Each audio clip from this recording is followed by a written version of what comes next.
لا حول ولا قوة إلا بالله العلي العظيم. أعوذ بالله السميع العليم من الشيطان اللعين الرجيم. بسم الله الرحمن الرحيم. الحمد لله رب العالمين والعاقبة للمتقين والجنة للمؤمنين والنار للكافرين والعاصين. أما بعد فقد قال رسول الله صلى الله عليه وآله وسلم إن الحسين مصباح الهدى وسفينة النجاة. عزاداران امام مظلوم کربلا، ماتم داران سرکار سید الشہداء، آج اس عظیم دن میں جو ہم نے مجلس نوحہ ماتم گریے میں گزارا ہے، یہ پیغمبر اسلام حضرت محمد مصطفیٰ صلی اللہ علیہ وآلہ وسلم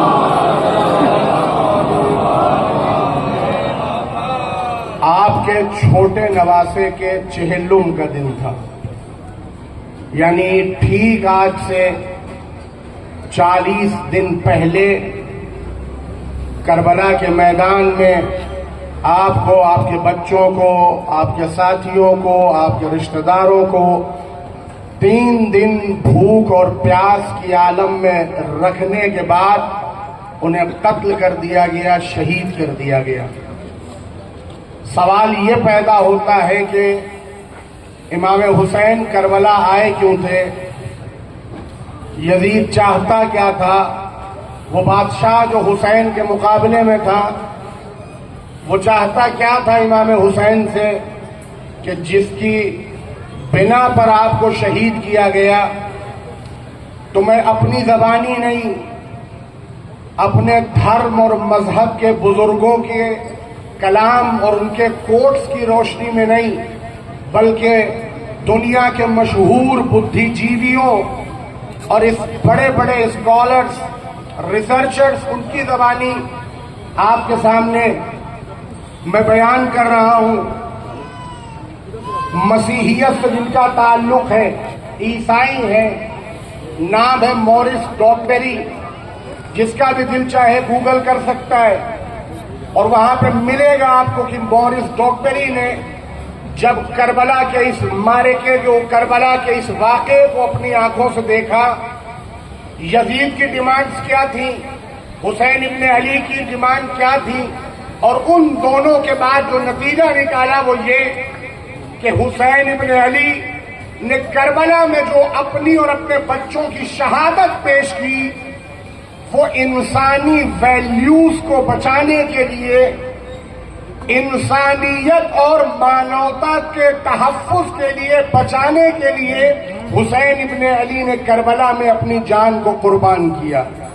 آج پورے بھارت میں بلکہ پوری دنیا میں آج جو حسین ابن علی کے نام پر جس دل میں بھی ان کی محبت ہے، اپنا قیمتی سامان لے کر ہاتھ میں کھڑا ہے، اس کی وجہ یہ ہے کہ حسین کسی سطح کو ہتھیانے نہیں آئے تھے، حسین کسی بادشاہت کی لالچ میں نہیں آئے تھے، بلکہ حسین ابن علی نے جب یہ دیکھا کہ انسانیت کو اب خطرہ ہے، مانوتا کو شرمسار کیا جا رہا ہے. کیوں؟ اس لیے کہ محمد کی حکومت اور اترادھیکاری ہونے کا نام لے کر یزید شراب پی رہا تھا، یزید جوا کھیل رہا تھا، یزید انیائے اور اتیاچار کر رہا تھا. تو اب جو محمد کا نواسا تھا اس نے یہ آواز اٹھائی کہ تجھے جو کرنا ہے کر، لیکن تو اسلام کے نام پر، تو محمد صاحب کے نام پر نہ شراب پی سکتا ہے، نہ لوگوں کا قتل کر سکتا ہے، نہ جوا کھیل سکتا ہے. اب چاہے ہماری جان ہی کیوں نہ چلی جائے، لیکن اب اس کے خلاف آواز اٹھائی جائے گی.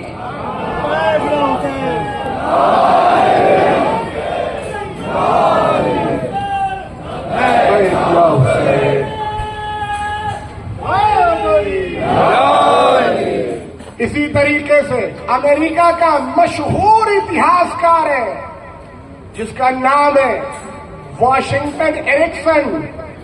اس نے جب کربلا کے اس معرکے کو دیکھا، اسٹڈی کیا، مطالعہ کیا، ریسرچ کیا، وہ اس نتیجے پر پہنچا کہ کربلا کی جنگ دو بادشاہوں کی جنگ نہیں تھی، کربلا کی جنگ دو حاکموں کی جنگ نہیں تھی، بلکہ کربلا کے میدان میں ایک طرف ایک جسم تھا جہاں ساری اچھائیاں جمع ہوئی تھیں، اسے حسین ابن علی کہا جاتا ہے. دوسری طرف پورے دنیا کی ساری برائیاں سمٹ کے ایک جسم میں اکٹھا ہوئی تھیں جسے یزید کہا جاتا ہے. حسین ابن علی اگر ستا کی چاہت لے کر آتے تو کبھی اپنے گھر کی عورتوں کو نہ لاتے، اپنے گھر کے بچوں کو نہ لاتے. یہ مسیحی اتہاسکار کہہ رہا ہے جس کا اسلام سے کوئی لینا دینا نہیں ہے.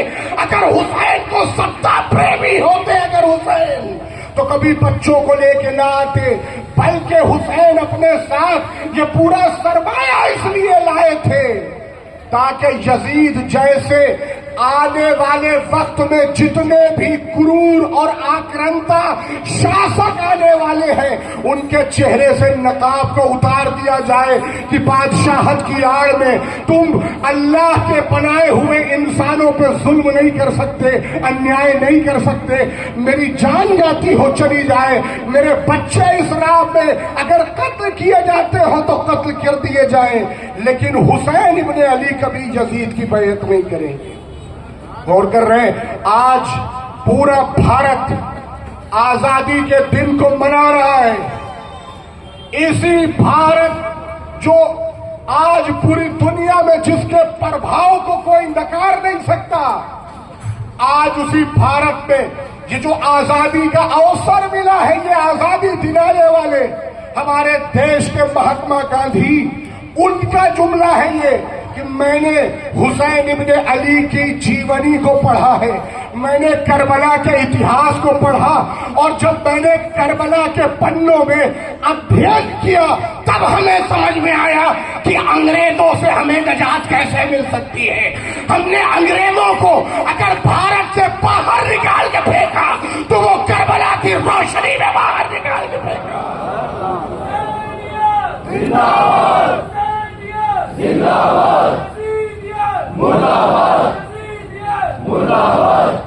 اور آج بہت سی سرزمینوں پر، بہت سارے دیشوں میں جو کرانتیاں دکھائی دیتی ہیں اتیاچار کے خلاف، انیائے کے خلاف، ظلم کے خلاف، کرورتا کے خلاف، وہ سب کہیں نہ کہیں ان کی امپریشن اسی کربلا میں حسین ابن علی نے جو مقاومت کی ہے، جو مقابلہ کیا ہے، کہیں نہ کہیں اسی سے امپریشن ملتی ہے.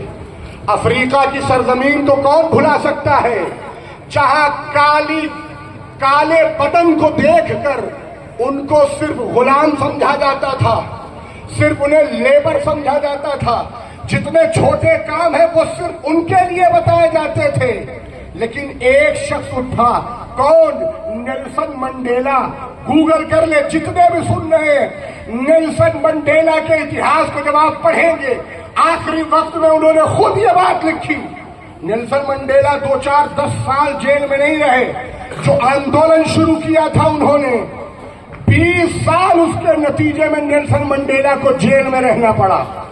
اور جب خود بیان کرتے تھے مجھے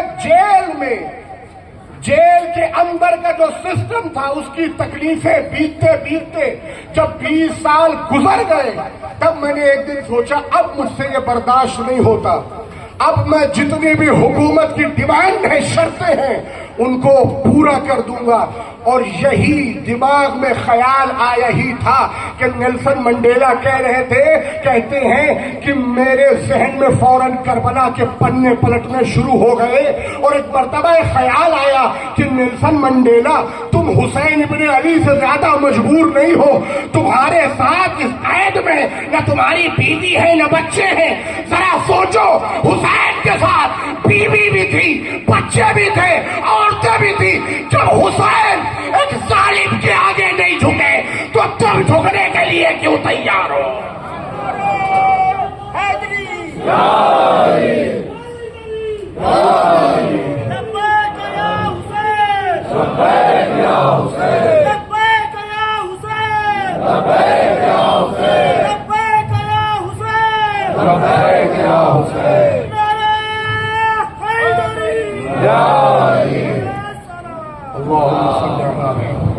اور آج ان کے بتانا چاہتے یہ لبیک یا حسین کی آوازیں یہ فقط سلوگن نہیں ہے، بلکہ سن 61 ہجری 1400 برس پہلے جو حسین ابن علی نے حل من ناصر ینصرنا کی آواز بلند کی تھی، ہے کوئی جو ہمارے اس مشن کو آگے بڑھائے، اتیاچار اور انیائے کے خلاف آواز اٹھائے؟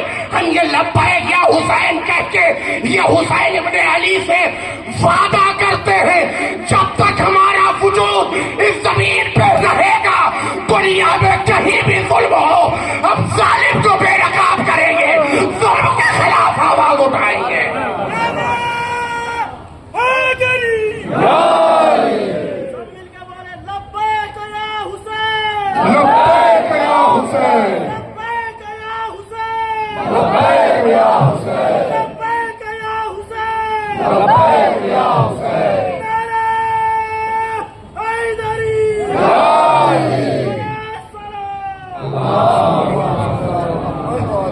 اور آج اسی ہندوستان کے اندر جہاں عزاداری، مجلس حسین، ماتم اور گریہ پر سوال کھڑے کیے جا رہے تھے مسلمانوں کی طرف سے، آج درجنوں کلپ سوشل میڈیا پہ موجود ہیں کہ اگر آج کے دور میں آج کے وقت کے یزید کے خلاف اگر کوئی کھڑا ہے تو وہ یہی لبیک یا حسین کہنے والے۔ پوری دنیا نے وہ منظر دیکھا اور دیکھ رہی ہے پچھلے اتنے سالوں سے، ایک سرزمین جہاں مسلمانوں کا قبلہ اول ہے، پہلا قبلہ ہے، جیسے آج کعبے کی طرف منہ کر کے نماز پڑھتا ہے ایک مسلمان، پہلے بیت المقدس کی طرف پڑھتا تھا۔ فلسطین کی زمین پر وہ قبلہ ہے جسے اسرائیل جیسا ایک آتنکوادی دیش قبضہ کرنا چاہتا ہے۔ جب انہی کربلا سے وابستہ جوانوں نے اس چیز کو دیکھا تو اب پوری دنیا نے مشاہدہ کیا کہ کہنے کو مسلمان 57 دیش تھے، لیکن اگر کوئی اس اتیاچار کے خلاف کھڑا ہوا تو وہ یہی لبیک یا حسین کہنے والے کھڑے ہوئے۔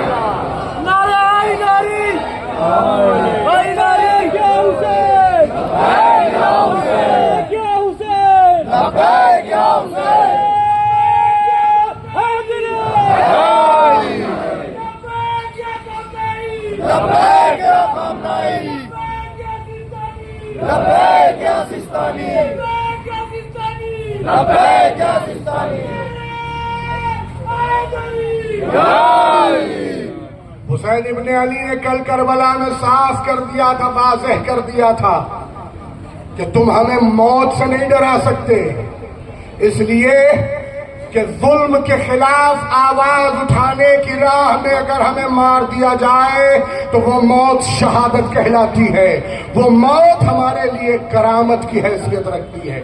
بس ارباب مجلس اور میں گفتگو کے اس پڑاؤ پہ اپنی بھارت دیش کی تمام جو انتظامیہ ہے، پرشاسن، اسٹیٹ لیول پر، ملک لیول پر، ڈسٹرکٹ لیول پر اور یہاں پر موجود سبھی پرشاسنک ادھیکاریوں کا تہہ دل سے تمام عزاداروں کی طرف سے شکریہ ادا کرتے ہیں کہ انہوں نے پرامن شانتی کے ماحول میں ہمیں یہ جلوس نکالنے کا موقع دیا۔ حسین ابن علی کی مظلومیت کا اندازہ کربلا کے 6 مہینے کے بچے سے لگایا جا سکتا ہے کہ جس نے دنیا کی بہت ساری قوموں پر پربھاؤ ڈالا ہے۔ یہ مان سکتے ہیں کہ حسین نے یزید کی نگاہوں میں کہ حسین نے جرم کیا ہے، لیکن اس 6 مہینے کے بچے کی کیا خطا تھی کہ 6 مہینے کے بچہ حسین گود میں لیے اس کے لیے پانی کا سوال کر رہے ہیں، لیکن سامنے سے تیر آتا ہے اور اس بچے کے گلے کو چھیدتا ہوا حسین کے بازو پہ پیوست ہو جاتا. اجرکم اللہ.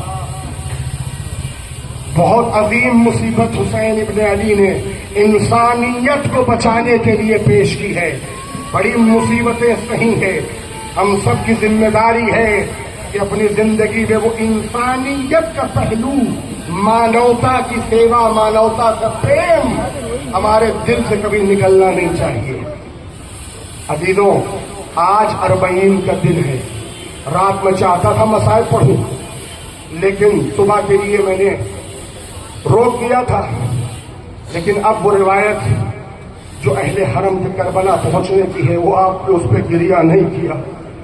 میں اس منظر کو یاد دلانا چاہتا ہوں. کل میں نے رات کی مجلس میں یہاں مصیبت ختم کی تھی کہ اہل بیت اب جب زندان سے نکل رہے ہیں تو زندان کو یاد کر رہے ہیں. اپنی 4 برس کی بچی سکینہ، سکینہ دل تو نہیں کرتا تمہیں چھوڑ کے جاؤں، لیکن حسین کی یہ امانت کو دنیا تک پہنچانا ہے. ارباب عزا، یہ قافلہ چلا، اماریوں میں موجود ہے، کالے پردے پڑے ہوئے ہیں. جو دیکھ رہا ہے بشیر سنانی سنا رہا ہے، حسین کو کربلا میں مار دیا گیا، حسین کے بچے پیاسے قتل کر دیے گئے. ارباب عزا، 40 کا پہلا زائر جابر ابن عبداللہ انصاری کربلا پہنچ چکے ہیں. جابر نے ایک مرتبہ اپنے غلام عطیہ سے کہا تو دور کھڑا ہو جا، مجھے حسین سے کچھ باتیں کرنی ہیں. ارباب عزا، صحابی رسول نے ایک مرتبہ حسین سے گفتگو شروع کی. عطیہ بیان کرتے ہیں بار بار مجھے، میں دور سے دیکھ رہا تھا، ایسا لگتا تھا میرا آقا کچھ کہہ رہا ہے، پھر قبر سے کوئی آواز آ رہی ہے، پھر میرا آقا کچھ کہتا ہے، پھر قبر سے کوئی آواز آتی ہے. اسی اثنا میں ایک مرتبہ جابر کھڑے ہوئے، آواز دی عطیہ کہاں ہو؟ میں دوڑا دوڑا گیا، کہا آقا کیا ہوا؟ کہا مجھے جلدی یہاں سے دور لے چلو. کہا کیوں، کیا ہوا؟ کہا ابھی میرے حسین نے بتایا میری بہن زینب آ رہی ہے، میری بہن زینب آ رہی ہے. جابر دور چلے جاؤ. ارباب عزا، زینب پہنچی. تاریخ نے منظر لکھا، زینب ناکے سے اتری نہیں، خود کو ناکے سے گرا دیا. اے بھیا، ارے جب میں آپ سے رخصت ہوئی تھی ایک امانت میرے ساتھ تھی، اے بھیا مجھے معاف کر دینا، وہ امانت شام کے زندان میں رہ گئی. ارباب عزا، بڑی سخت منزل ہے. جب شام کے زندان پر، یہ آخری روایت احمد خان، شام کے زندان سے جب یہ قافلہ چلا تھا، رباب قبر سکینہ سے لپٹی تھی، بڑی مشکل سے رباب کو جدا کیا گیا. ارباب عزا، رباب اب کربلا آ گئی. جب کربلا سے یہ قافلہ جانے لگا، زینب نے ساری بیویوں کا سوار کیا. اب جو ایک نگاہ پڑی تو کیا دیکھا؟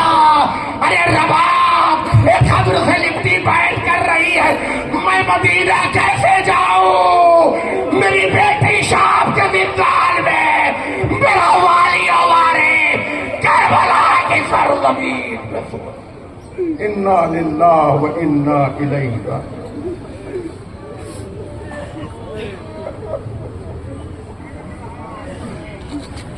یا حسین، یا حسین، یا حسین، ہے ظلم کر